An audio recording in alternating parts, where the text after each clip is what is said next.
Welcome to the Crypt of Wax. Today we are talking Jaundice with their debut album, Infernal Demise, disgustingly putrid death metal as described by their Bandcamp.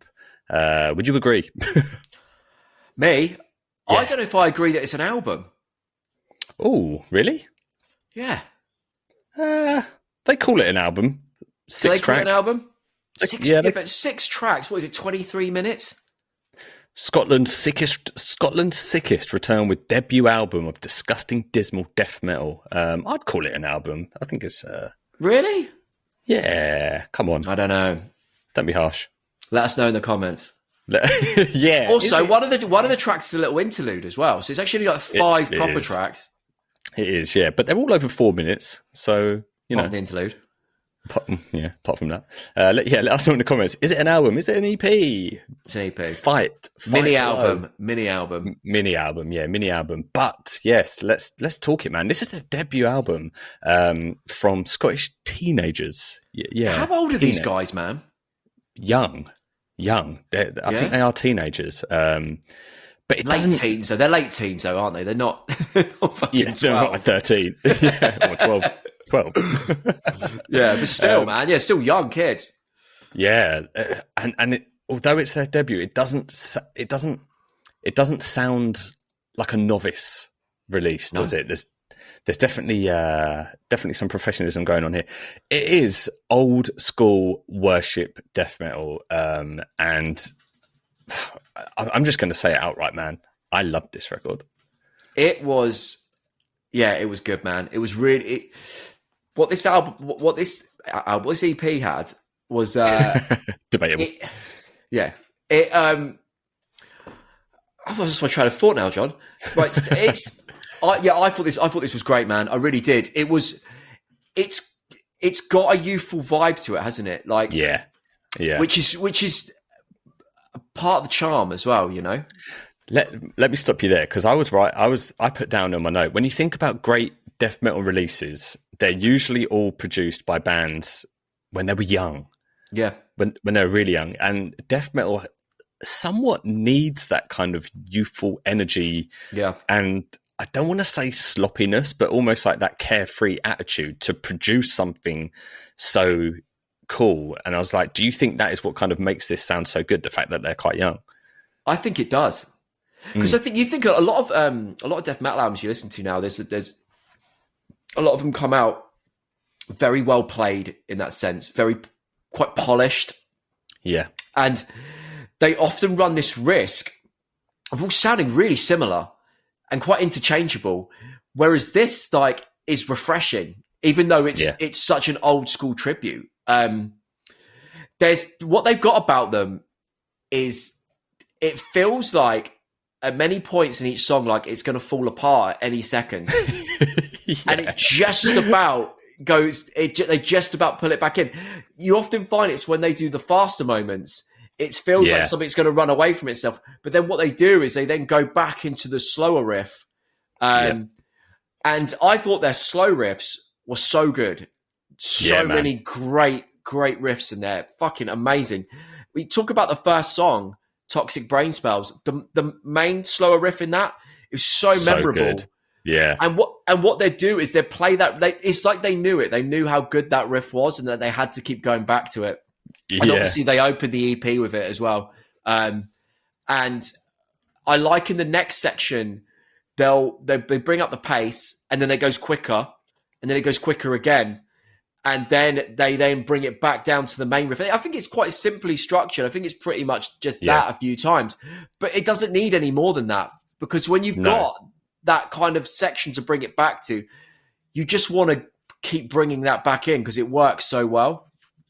Yeah, agreed. I think that song was like a perfect intro to the album. It set like you sort of had this kind of like evil, clean intro, like picked out guitar with these kind of like horror samples going over it that almost sounded quite black metal, almost like quite black metal vocals, like the horror screams.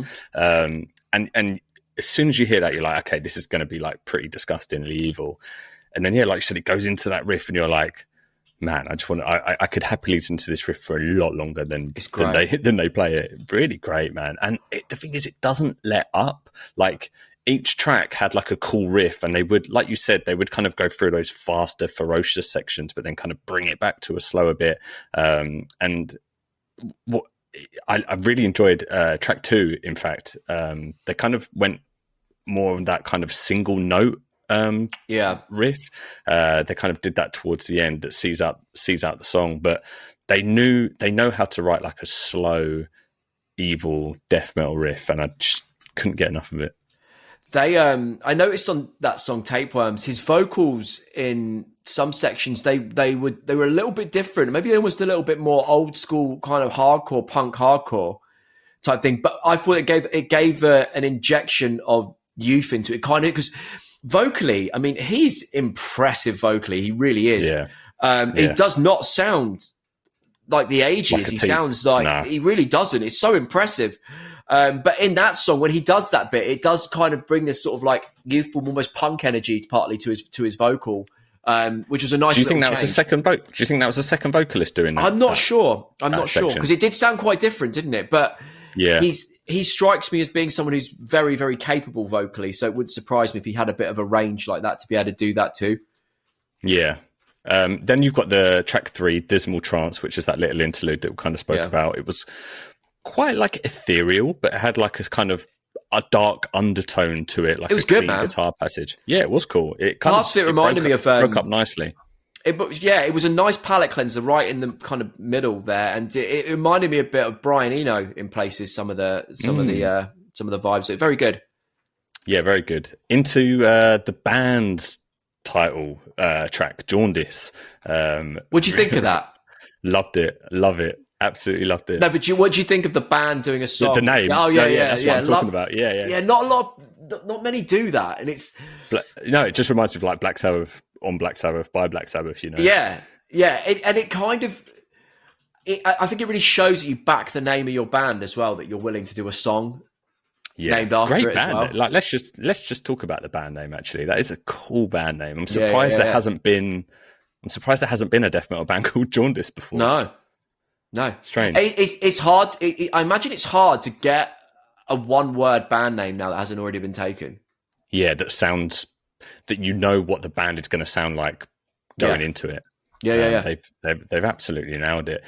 Going into that track, Jaundice, it had that kind of pummeling kind of headbang-worthy kind of like death metal feel to it, and some of their transitions. This is what we were talking into, like kind of their age and the kind of sloppiness, quote unquote, but like some of the transitions in this song were very like stop start, like now it's another part, but I really enjoyed that. Like it fit the overall tone of the record, and I almost like, I wonder where this band's going to go next, like if they get a bit more kind of, I don't want to say savvy, but a bit more kind of produced and realized, like, will they lose that kind of edge that made them quite, refreshing? I think it depends how it's navigated, but there's bound to be, if they do more releases, like an element of refinement that's going to happen with what they do. Because they're going to kind of, for one thing, get better players as well. And actually their playing's very good. The playing's very good. The lead line, some of the lead guitar playing on it was fucking really impressive and really creative as well. If I could play like this in my teens, I would have been. Man, imagine being in a band as good as this in your teens as well. I know. Like my first band was terrible. Exactly. And like most were, right? Yeah, and like doing good death metal is not easy. So like, no, to be producing that when you're in your teens is it's great. It's like, it's really refreshing to hear. It's really cool. Yeah. I just want to talk about the next song, which was a highlight for me as well, Fatal Exhumation. Yeah. I loved, like, the intro had, and I think it was just a trailer, sample of the... like a horror. Film, it's a Sleepaway Camp. Was it Sleepaway Camp? Yeah, because he says it at the end. It's the trailer for it. No way, man! I love that movie. Yeah, that makes it even cooler. And and then the riff it goes into is quite Electric Wizard.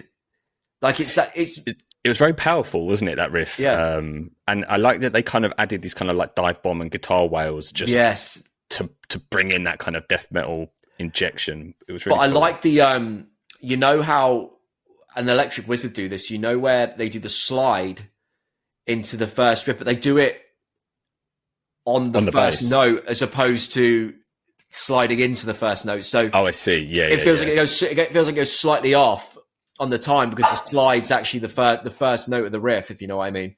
And it was great. I like that intro part was really cool. There was some really good guitar harmonies and stuff later on in that as well. Yeah, the end. I think it was the end riff. It kind of, they had this kind of single note riff. That kind of looped, and then they did, while they were kind of playing it out, they turned them into like pinch harmonics. And then they all dropped out and just let the bass play that riff by itself, looped around.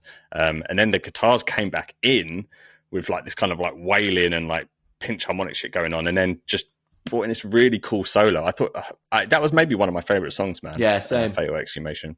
Really cool. And then, into Cryptic Marsh to end. Again, like, great song. Just open on this kind of cool flagellated lead over these kind of like rang out chords. Great catchy riffs. Just, I think with this one, the guitars, there wasn't that much vocal going on. It was kind of more guitar led, but it was really cool song, man. It was quite, I felt like the last one was quite ambitious guitar wise. There was a lot of like cool stuff going on. It also was the one that maybe felt the most like sloppy, in the sense that it felt like things were about to sort of fall apart. Yeah. And they were just about to stay in there. But I love that though. Well, as you, it really added to the charm of it. Yeah. And it just felt like you were listening to a band rehearsing, like playing it live in their room, and you're there listening to it. It really had that feel to it. It really did sound like a debut album from like the late 80s. Yeah. They absolutely nailed the tone. I mean, and I guess speaking of the tone, like, what do you think of the artwork? Let me have a look. Yeah, it's cool, man. It's cool. Yeah, had that kind of demonic picture with these weird colors swirling on. It was again, like, you know what, it's when an album fits the aesthetic of the tone with the artwork, it was a really nice package. It all really worked. I really enjoyed it. I was really impressed, man. And I know you go on, you don't really want to you don't want to feel like you're sort of patronizing, bringing up their age, but it has that, it's just got that youthfulness of like a young band. And as you said, it sounds like a young band, like in the 80s, like, you know, pioneering this sort of sound. It's got that sort of vibe to it. But without being like, without being so necessarily like old and throwback, like there is a kind of injection of new into it, which is, I'm just excited to hear more from this band, to be perfectly honest. And it's cool that they're kind of from the UK. It is, yeah. They're from Glasgow, aren't they? Yeah, I believe so. I wonder what the death metal scene's like up in Glasgow, because I know it's quite strong in London. It's strong. Well. It's strong in Glasgow. It's really, I think it's. Well, you got bands like a Coffin Mulch, Scottish. Oh, I think they are actually. Yeah, I think they are. There's quite a few bands, and there's a real scene of it up there. I think it's like pretty much like the capital city of it in the UK, Glasgow. Apparently, I read an article about it ages ago. I can't remember some of the bands they mentioned, but there was loads of bands up that way. Oh, that's cool, man. Well, yeah, which kind of makes sense. Like I was thinking that when listening, thinking, well, you know, if this scene kind of started getting really strong like 4 or 5 years ago, and like these guys are kind of, if they're into metal and stuff, but maybe growing up in that kind of scene. Yeah, that's true. It's kind of similar to like that kind of when we were growing up, the hardcore scene, wasn't it? That was that was the big one at the time. Yeah. Cool, man. Like, I think this album is very much worth your time checking out. If you're listening to check the EP out. Check the album out, and then come back here and let us know in the comments. Is it an album? Is it an EP? Is it a mini album? Is it a mini album? Somewhere in between. Yeah, man. Let us know in the comments. We put out new videos Wednesdays and Fridays reviewing the latest metal releases, mostly of stuff we like, not necessarily the mainstream stuff. But if you like what you heard today, give us a like and a subscribe and stick around to find out what we are going to be reviewing next. We will catch you on the next one.